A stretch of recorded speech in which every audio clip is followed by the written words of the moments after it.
Bom dia. Good morning. Vou falar em português. I'm going to speak Portuguese, Espero que and I really hope e amigas that que falam all of espanhol our friends that possam me speak compreender. Spanish, Portanto, vou falar um pouco devagar para tentar ajudá-los. we are going to speak slowly so we can help you. Agradecendo o convite da Fundação I want to TIPA start e da by American thanking the TIPA Foundation participar desse and seminário. the American Alliance of Museums for participating in this seminar, especially Americo Castilla, my dear friend, with whom we've shared so many moments and so many stages in museum meetings across Latin America. It is a great pleasure for me to be here with you today, sharing some Eu thoughts. tenho 50 minutos. I have 50 minutes. Olhar aqui no relógio para enfrentar. I'm going to time myself, apresentar a and todos I have a vocês great challenge ideias, facing me. propostas, I want to sobre como present you with podemos some new repensar ideas and o museu. proposals, De preferência, me cabe o papel e eu devo desenvolver e and apresentar preferably uma narrativa que desperte I would like to interesse. present a narration that would be of interest to you Ela deverá ser and that may preferencialmente captivate you, uma história estimulante, and that would be consiga a articular novas stimulating sensações story com conteúdos that may talvez já articulate conhecidos de vocês. new sensations and Idealmente, contents ela that deve may be known provocar to you already. que faça com que as informações Ideally, que it iremos should cause compartilhar impact. permaneçam Every em one of suas the memórias informations pelo we're maior going to prazo de share tempo possível. should be Para que isso in your aconteça, memory for deve as ser uma long as possible. In order for experiência that to happen, memorável, it de should be a preferência, strong, seja uma memorable experiência experience and preferably Se an isso unforgettable acontecer, se eu experience. tiver sucesso com as minhas colocações, se vocês Should that be the gostarem case, should I succeed with my sucesso, proposal, and should you like my proposals, I will be successful. And I might even be invited meu desafio to de hoje give é other muito speeches próximo, in talvez, other do seminars mesmo and que os conferences. museus This dos mais challenge distantes países seems to resemble enfrentam closely cotidianamente diante dos seus diferentes públicos. the challenge of distant museums in different countries, because those museums face exactly the same challenges, and those museums have exactly the same time I have now, approximately 1 hour, which is the average duration of a visit to a museum in order to gain the trust of their visitors, to move them, to take them to a new level of thinking and reflection about themselves and different historical, artistic, cultural processes, collective and personal, past and A present, partir de objetos articulados por to conhecimentos create dos mais based on distintos objects e por memórias individuais e articulated and grupais, linked by experiência different educativa knowledge, única different memories, que transforma esses visitantes articulating objects in a unique experience that would be a transforming experience and that would be that would contribute for every one of us to feel more complete. When a museum is successful because its goals are reached, our world certainly becomes better. And I would like to present my proposals based on a concrete experience that I had the great privilege of coordinating. That was the implementation of the Memorial of Resistance in São Paulo that was inaugurated in 2009. The Memorial of Resistance was born out of the political will of the state of São Paulo through the Secretary of Culture in order to vindicate some citizens, especially those that were part of the permanent forum of political prisoners and refugees of the state of São Paulo. The purpose behind it was to devote time and experiences, and everything was coordinated by the Library of the State of São Paulo. In order to show you some idea, I want to invite you to see a 10-minute video on the institution. Let us begin.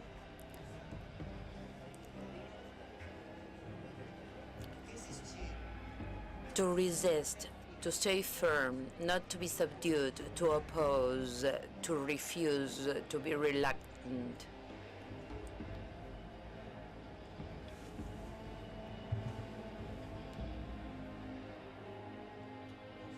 Control, represión Control, repression, resistance. Palabras clave para comprender los regímenes autoritarios en el Brasil republicano. 3 words to understand Republican regimes in the state of São Paulo. In the state of São Paulo, the building that hosted this was the testimony of many atrocities, and with the same emphasis, it embraced fraternity and wise resistance. DIOPS occupied the same building of the office of Ramos de Acevedo in the office of São Paulo. Since 2004, the building hosts the library and video library of the state of São Paulo, and the space of the DIOPS hosts the memories of resistance and repression. Ever since it was opened in 1914, the building that hosts the Memorial of Resistance today had many purposes. In 1999, it was put under the care of the CONDEFAT, and the place in 2002 started to host the Memorial of Freedom upon the initiative of the Secretary of Government of the state of São Paulo. On May 1st, 2008, the process started to create the new museum project under a new name, Memorial of Resistance, and on January 24, 2009, it was inaugurated. At the initiative of the state of São Paulo, a project led by a multi-skilled team with the participation of the Permanent Forum of Political Prisoners and Refugees of the state of São Paulo. The process was coordinated by the Video Library of the state, responsible for administering the building, a place for new generations to find inspiration to value solidarity, differences, democratic principles, and respect for human rights.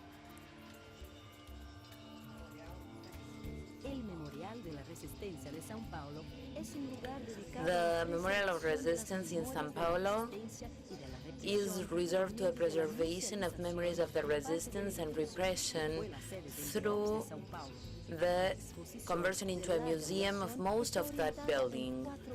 The permanent exhibit is divided into 4 areas. Module A is a building and its own memories, and it presents the theme of the memorial and points out the different uses and appropriations of the building, in addition to the structure and operation of the São Paulo DIOPS. Control, repression and resistance, political time and memories. That is Module B, that provides a context for this space in Republican Brazil. There is a multimedia team that offers information on the 3 concepts of space. A timeline articulates different information, documents, and icons, and points out at some of our collective memories.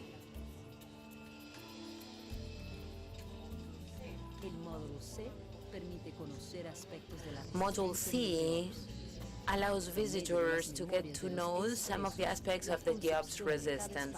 Amidst the memories of the former prisoners, the concept of each space embraced resistance as the linking element between the tragic past of the building and these new times that are protected by democratic governments.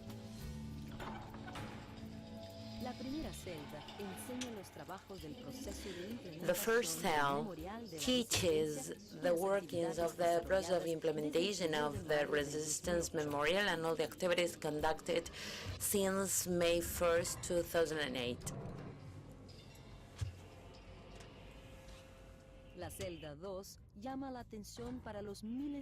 Cell number 2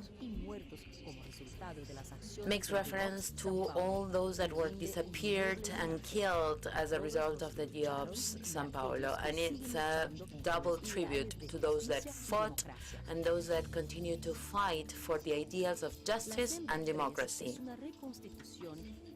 Cell number 3, it is a partial reconstruction by the team of the memorial based on the memories of former political prisoners that or participated in the reconstruction process.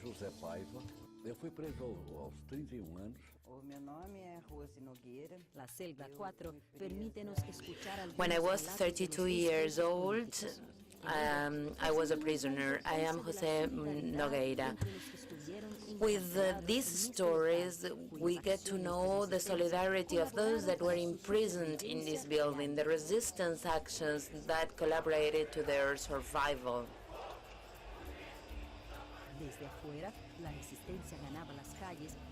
From the outside, the resistance took to the street, and the echoes were felt inside the prison.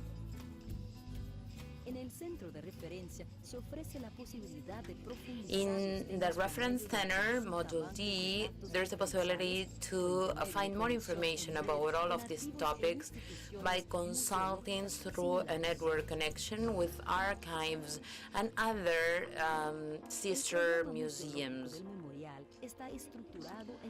The museum program of the memorial is structured in research processes and safeguard with preservation of documentation and processes for patrimonial conservation through different exhibits and educational actions. The Memorial of Resistance has as a purpose to establish dialogues with similar institutions in Brazil and in other countries, especially those in Latin America, the purpose of which is to build a network that would address all of these issues and will serve as inspiration for the creation of other institutions.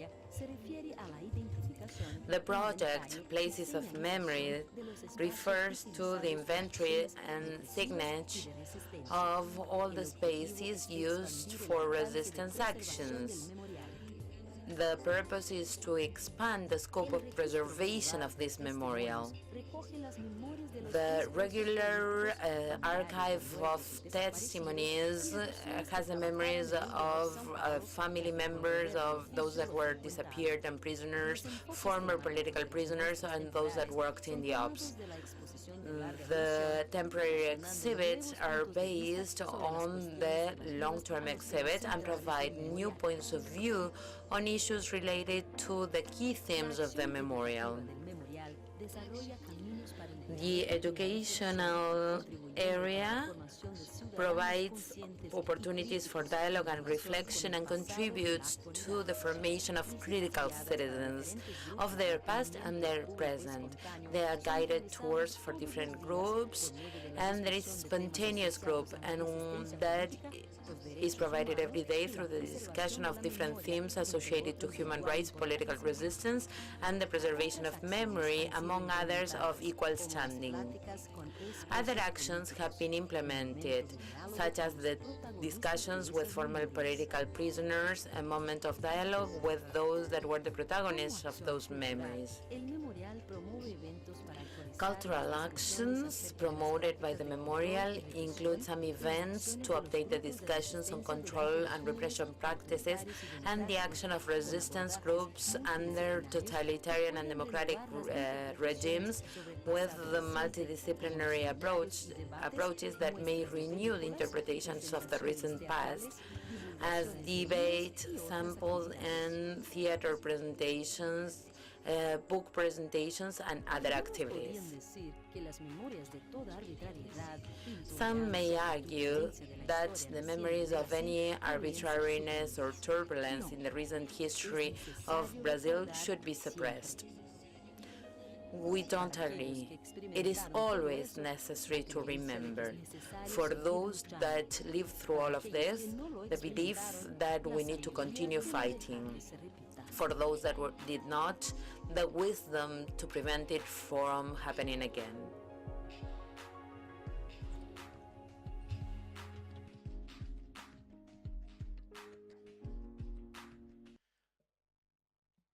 Desde ele foi inaugurado há 6 anos atrás, o Memorial da Resistência. Ever since it was opened 6 years ago, the Memorial of Resistance consolidated as a reference in the scenario of the struggle for human rights in Brazil.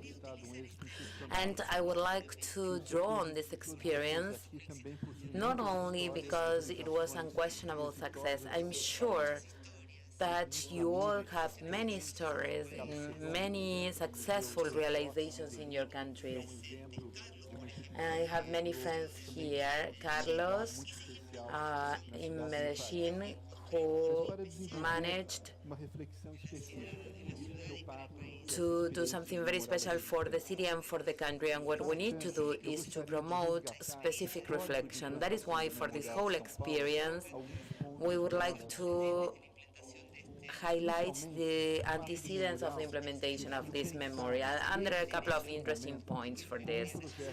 The fact that this memorial was thought always as an integrated project that was structured based on the concepts of social museum studies. This sees the museum as a place for the construction of meaning that is deeply committed to critical spirit and the creative sensitivity of individuals and communities. This is why it is important to consolidate citizenship and a consolidated and solidary citizenship. From this initial perspective, the fact that this project has been conceived and discussed by a cross-disciplinary team, which is highly committed, this team was responsible for putting forward a new concept relating to museology. And they proposed different guidelines. First, to show vectors of memory of a control organization, to exercise citizenship through musealization of traditional spaces. Number two, to disseminate the importance of preserving memory through research, safeguard, and communication of the sources that indicate this heritage, professionalizing the different ways of resistance and memory through research on the construction of memory, which were silenced, deleted, erased, destroyed, or sent to the exile. And finally, to update issues related to repression and resistance as of today. As a result of the generating concept, different actions, safeguarding and communication actions were formulated, which led to programs that allowed to implement processes that may be adapted to the different budgetary and political differences which are inherent to these processes and which were applied consistently. For example, all communicational resources, including digital resources. I know that yesterday there was a civil procedure in relation to digital resources. And I wanted to say in relation to that the next judicial proceeding, well, I will act as a witness in favor of these resources and digital technology. Another issue that should be mentioned, which bears no reference with my reflections today, but I would like to highlight anyway, is that the project to maintain resistance and memory in Sao Paulo was created within a very favorable managerial context. As from 2005, all the teams of the Culture Secretariat of Sao Paulo are managed by social organizations. These are private entities, NGOs, that have been publicly chosen, and they are assigned a budget by the government of Sao Paulo, and they have a 5-year plan to achieve certain objectives. This management system guarantees the dynamic and agile management of cultural teams. And an aspect that I would like to highlight as part of all this experience as the most relevant point or crucial point for our debate today is the participation as a critical element of this process of a team of former political prisoners that were in custody in that jail. So this process was designed as a museology process that was that aimed at giving a voice to the prosecuted. And through the different subjectivities and an articulation between emotion and information, the idea was to shape up the concept within a contemporary environment and to think these dictatorial processes bring them to our current democracies through protagonists of painful experiences. This allowed us to put together a museum project that gave new meaning to abandonment by reactivating this building and transforming it into a new true memory location, which is a reference point in Brazil. The museum wanted, through the participation and statements of former prisoners, wanted to rebuild the spaces, physical spaces, but they also wanted to draw on those statements and collaborations to use them as a core element for communicational processes. That is to say, the idea was to put together a positive discourse that is authored by multiple people through cross-sectional and professional participation. In the museum field, this may be just one other methodology available to be used. The need to incorporate different segments of the audience, their memories, and all the collection, preservation, exhibition, education processes that are carried out in every museum. But in my opinion, the central issue here is how we should see museums within our contemporary scenario and how we can reimagine those museums. In fact, the higher challenge of all current democracies may probably be to create real citizenship participation through the reconstruction of decision-making processes, memories, as wide as possible. So the main challenge of contemporary museums is to incorporate multiple voices, communities, processes. It's not just about seeking to extend the public. This is already a current practice in museums, but the true challenge of contemporary museums is to incorporate into their constitutional processes dialogue, to propose dialogue, not only to reflect historically accumulated knowledge by different areas, but the idea is to articulate different memories and experiences of different agents without fearing conflict between memories, which is inherent in every process, as the great thinker, Russian thinker, said in the 80s. It's not just about building a museum for the community, but the challenge is to think the museum as part of the community.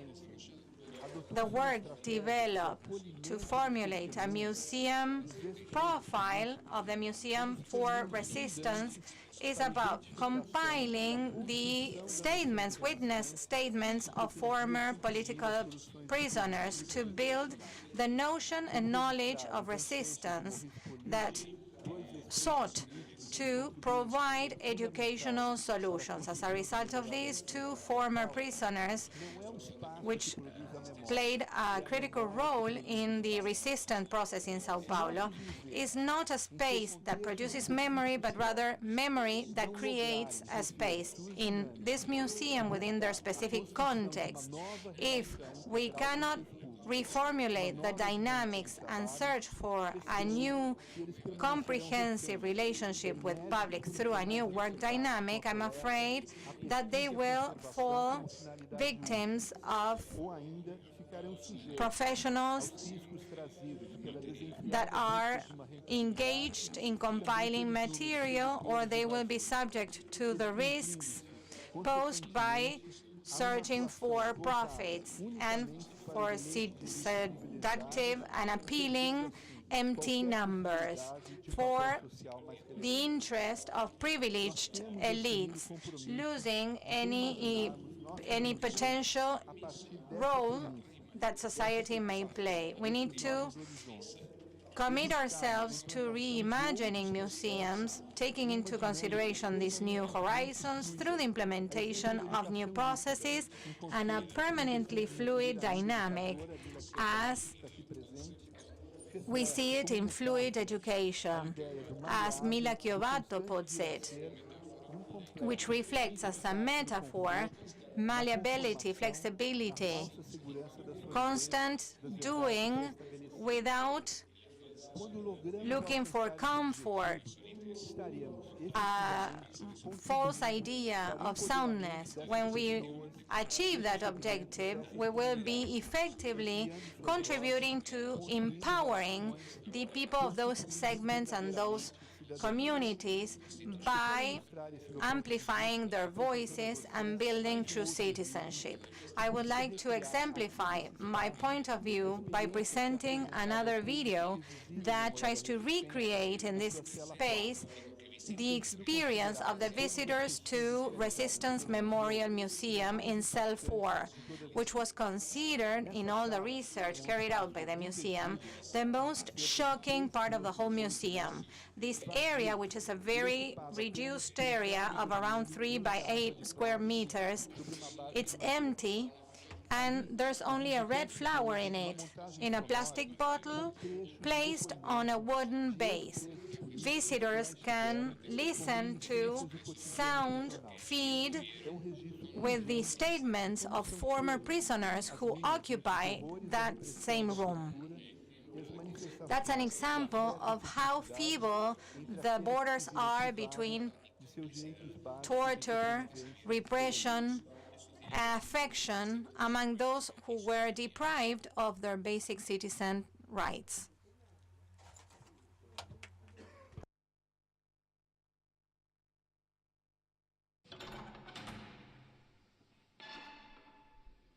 O meu nome é José Paiva, sou gráfico.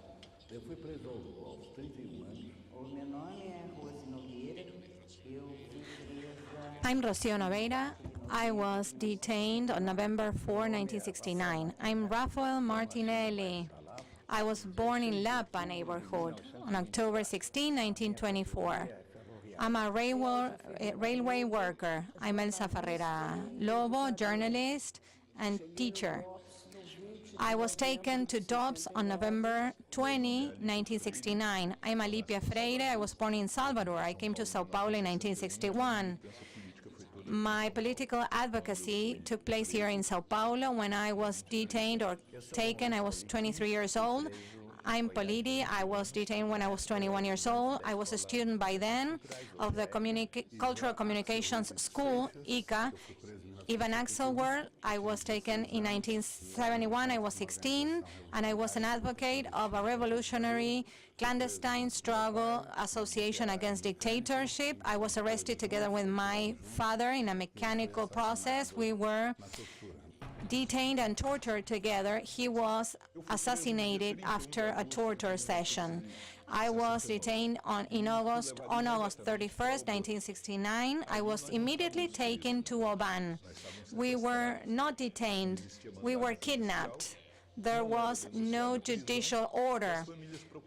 There was no negotiation, no plea bargaining. They were looking for us everywhere, and they couldn't find us. I was able to send a note to my parents' house in an insane act of despair, but my parents were not aware that I was a political advocate, so they had no idea where I was. When I got to the docks, I was feeling bad, but not that bad. I had gone through a torture chair. I had problems. I had bruises all over. I was being interrogated by a tenant, a good one. He asked me questions. He didn't torture me, but a guy came to me and he hit me in the face, and I fell over a table.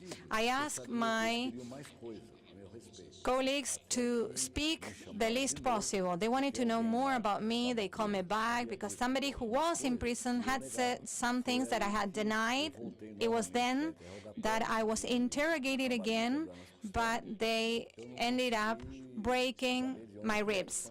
I didn't know where the hits were coming from. I only know that I woke up in my cell with my mates trying to help me. Sometimes a mate would come down after torture, completely broken down. We had to take care of them.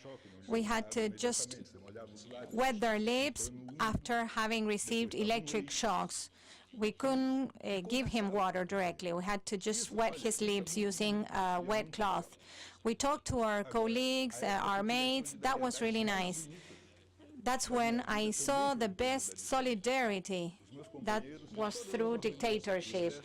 All the different mates of the different organizations gave us wonderful gestures that built links that lasted a lifetime. Another issue that deeply marked us was that when we were with the priests, some celebrations were made. The idea of the celebration was not to bring religion to people, but rather to be able to talk and to complain about the things that we were suffering, the situations that we were living in our cells. Back then, our concern was to stick together and to be solidary to each other. The food at the DOPS was horrible. 6, 7 a.m., there was hard bread with coffee and milk served by some prisoner or some officer of the prison. Then lunch came and it was intolerable. It was canned food. It really looked ugly. It was like dog food. We wanted to try and make it better because this was truly hard reality, caustic reality. So if the jail guard came, he threw the food at us as if we were dogs. It was really a hard time in the 70s. If you ask me what the food was like, I can't recall truly. I was there 108 days at the DOPS. I never saw the sun. The sun was like a luxury for the jail guards.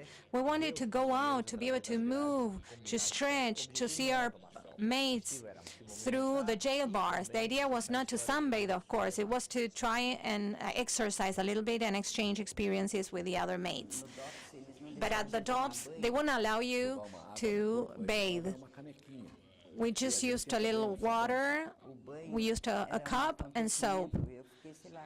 Having a bath was truly an event. I was there for 40 days without having a bath. I remember that. When cleaning time came, you would make noise and somebody would wake up, so we could only clean until us from 10. We would scrape the floor and polish it, and if the walls were dirty, we would clean them. This happened every day. It was necessary to clean our jails for health issues. There were many writings on the cells, but I remember one by Monteiro Lobato. Monteiro Lobato was here through the Oil is Ours campaign. One of the worst things that bothered us was the noise of a train. Back then, the engines were hooked or unhooked. The cells had an average of 10 to 15 prisoners. At some point, it was 30 or 40 of us together. We had to sleep on the floor. There were mattresses all over. We had to sleep one against the other. Christmas Well, we all had to live through that. I asked my family to bring some pie to share it with the other cells. I asked them to bring flowers. My mom brought a beautiful bouquet of red flowers. When I went back, I gave one flower to each cell, and that was very emotional, because one thing is to get a piece of pie, another different thing is to see live nature again within this space. And together with that, there were serenades, music.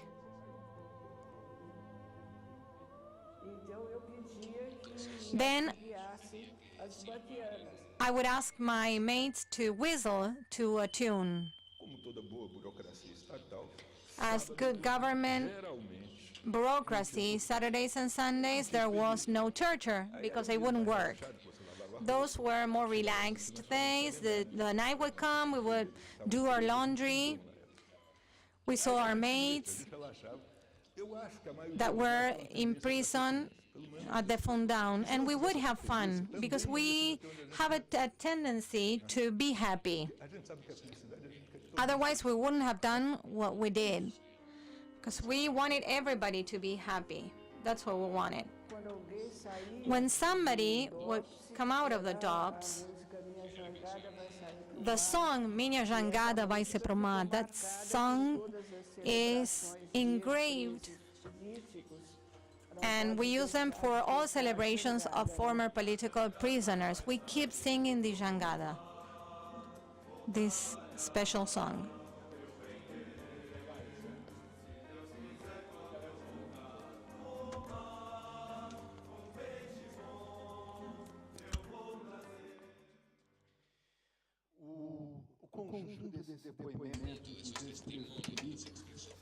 All these statements by former political prisoners, the memory of the sufferings, becomes the most important segment of the museum heritage. Therefore, and consequently, and this may be difficult to understand for conservatives, of a museum heritage that is made up of a building and immaterial elements, memories, utopies, learnings, experiences, and nothing can symbolize that better than this red flower that became our element, this carnation, red carnation, through these witness statements. When I heard the statement of Lobo, that carnation became a symbol of the human capability, human resilience. So red carnations, for those who are a part of the resistance movement, make us feel that we are capable of being resilient, resistant, and solidary. I truly believe in this. This brings to us many challenges, but my expectation is that the red carnation will come to symbolize for all of us present here today commitment, constant commitment as professionals of museums to rethink, to reimagine, and to recreate our museums. Thank you.